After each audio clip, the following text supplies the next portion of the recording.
এই সকাল বোর্ডে দেখতে দেখেন।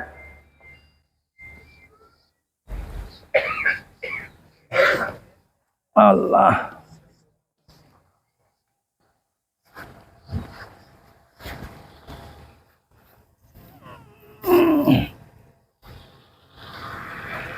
কেন পানি নাই কেন পানি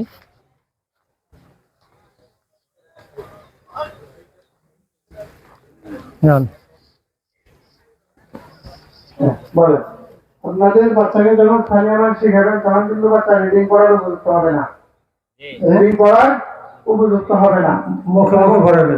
এই একক দশকের যে স্থানীয় মানের ছকটা এটাও বাচ্চা বুঝবে না, তবে আপনি পড়াবেন, পড়ার দ্বারা ফায়দা কি, যখন পড়াবেন মুখে দাঁড়িয়ে যাবে তখন আস্তে আস্তে সামনে আসতেছে বুঝার বিষয়।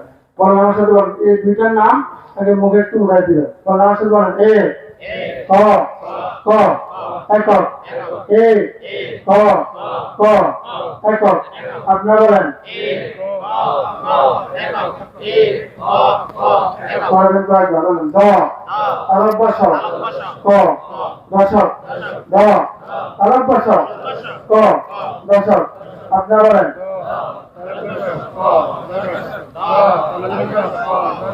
মুখে মুখে পড়েন, ঠিক আছে?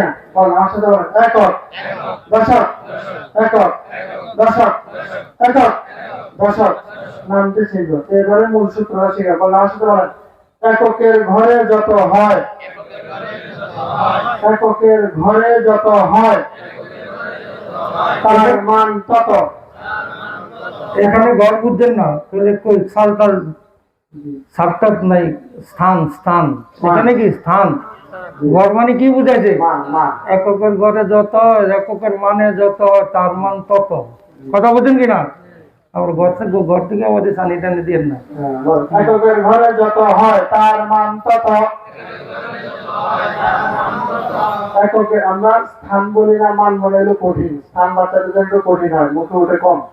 এমনি তো বর্ণ পড়া শেষ হয়, এরপরে যদি যুক্ত হওয়া সম্বলিত শব্দ ব্যবহার করাটা কঠিন না, এই জন্য সহজ কথা ঘরটা ব্যবহার করি আর কি।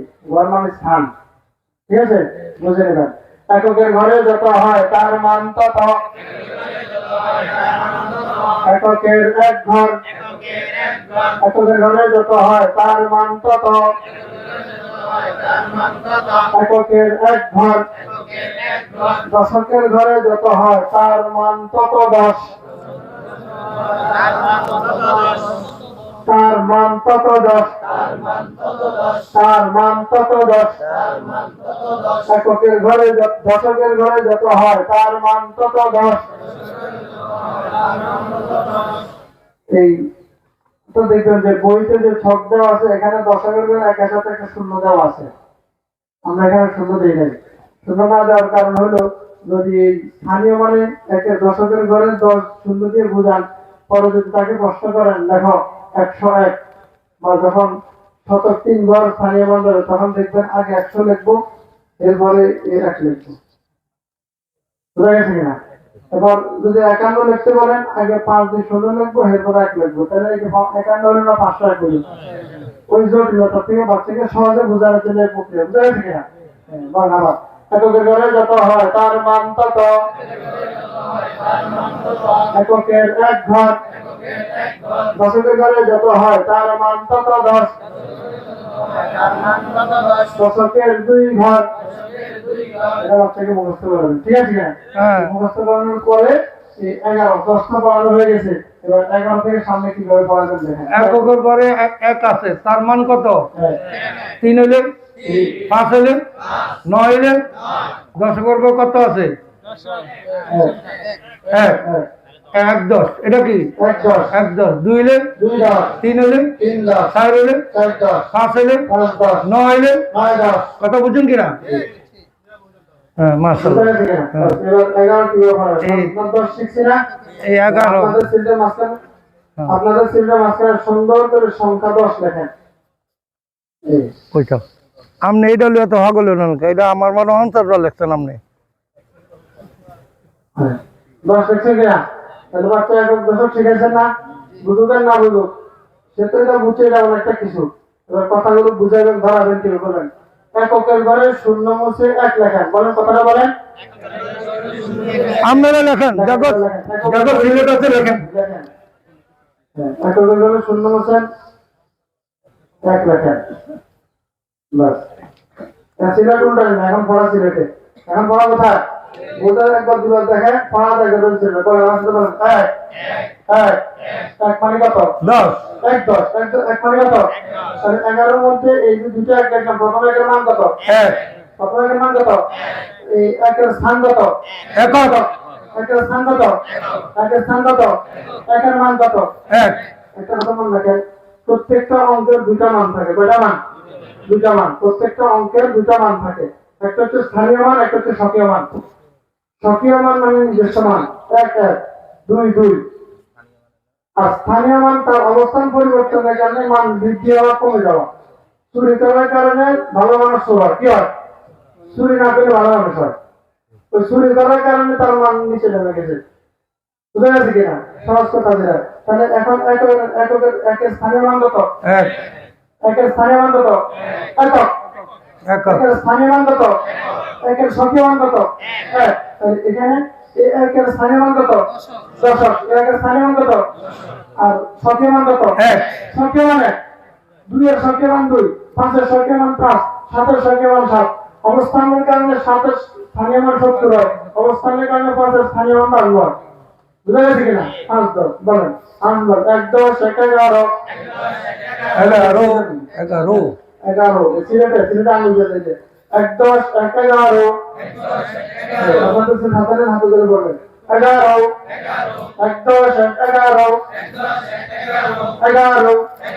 হাতটা না, সিলেটে যাবে 1 10 1 11 11 1 10 1 11। এককের ঘরে এক মাসে 2 লেখেন, এক মাসে 2 লেখেন। হ্যাঁ 12 1 10 2 12 12 1 10 2 12 12 1 10 2 12। এভাবে 13 14 15 পর্যন্ত একটা ভাগ। ওই বাংলা আরবিতে ভাগ গেছে না? একদিনকার পড়া, আমরা 13 তারিখ দিন একদিনকার পড়া। একদিনের পর এই 1 থেকে 11 থেকে 15 পর্যন্ত, আবার 1 থেকে 5 পর্যন্ত একদিনের, এবার 6 থেকে 10 পর্যন্ত একদিনের। এবার প্রতি 5 ঘর অন্তর প্রতিদিনের পড়া, বাকি বাচ্চার যোগ্যতা অনুযায়ী। আর প্রতিদিন রিভিশন হবে, প্রশ্ন হইব। দাও প্রশ্ন দাও এর আগের মতো। প্রশ্ন কি? লেখো 16, জি লেখো 19, জি। লেখো 14, কথা বুঝেন কিনা? এইভাবে প্রশ্ন। এবার বোর্ডের সিলেটের জোর নিজের আর ডাউট দিবেন 1 মিনিট। এইভাবে 19 পর্যন্ত যাবো। কোন পর্যন্ত যাবো? 19 পর্যন্ত যাওয়ার পর বলবে এককের ঘরে 9 মুছে 0 লেখেন, দশকের ঘরে 1 মুছে 2 লেখেন, 2 0 20 20 2 0 20 2 10 20। কথা বুঝছেন কিনা? এভাবে 29 পর্যন্ত যাবো। এরপরে এককের ঘরে 9 মুছে 0 লেখেন, দশকের ঘরে 2 মুছে কত লেখেন? 3 লেখেন। এভাবে 39 পর্যন্ত। কথা বুঝছেন কিনা? এই পর্যন্ত 99 পর্যন্ত এইভাবে চলবে। 99 পরে 0 বাড়বো কিভাবে? একক দশক লেখা বাম দিকে শতক, শতকের ঘরে যত হয় তার মান তত শতক, একক ঘরে যত হয় তার মান তত, দশকের ঘরে যত হয় তার মান তত 10, শতকের ঘরে যত হয় তার মান তত শতক। কথা বুঝছেন না? এইভাবে চলবে ইনশাআল্লাহ। আমাদের সময় শেষ। আপনারা যদি আবদার করেন আর প্রথম তো ওজুদ নিজে দরকার নেই। ওজুদের ঘরে যত হয় তার মান তত ওজুদ, তার মান তত ওজুদ। ঠিক আছে কিনা? ইনশাআল্লাহ ওজুদের 5 ঘর। আগামীকাল যদি আপনারা সবাই আবদার করেন, আধা ঘন্টা যদি কর্তৃপক্ষের কাছে বলেন যে আপনাদের প্রোগ্রাম